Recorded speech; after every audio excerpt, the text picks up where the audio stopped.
just make my grandmother's tomato soup. She made this almost every day her entire life. We're gonna take a can of tomatoes, whole tomatoes.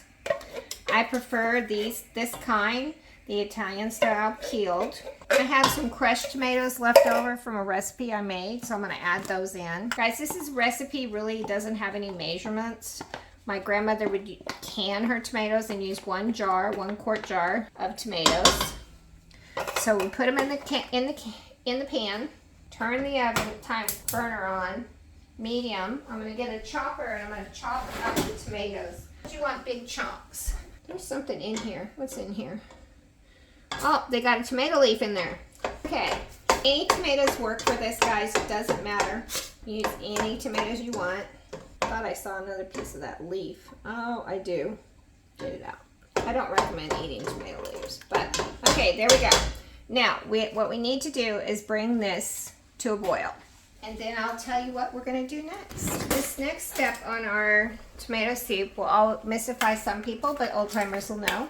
We're going to take some baking soda and we're going to add about, not too much, but enough, about that much, into our tomatoes. And you can see how it foams up. And what we do that for is to keep our tomato soup from curdling when we add milk to it. We're going to get our milk. We're going to add milk. You can add as much or as little milk as you want. I don't have very much left in there. So we're going to add some more from this jug.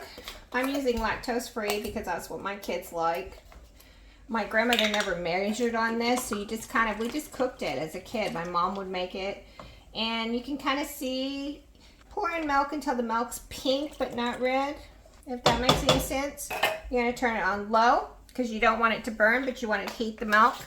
And you're going to add about 1/4 cup of butter in there and let it melt into there, and that's all you do, and then it'll be ready to serve before long. So that is one easy thing. You're also going to add some pepper to this, as much or as little as you want. My family likes a lot of pepper. Some people don't. You don't have to add pepper if you don't like pepper. And some salt. Believe it or not, milk takes a lot of salt.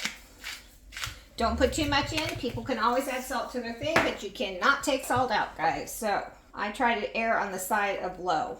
It is ready to go. We will be eating it soon. Yum. Thanks for joining me.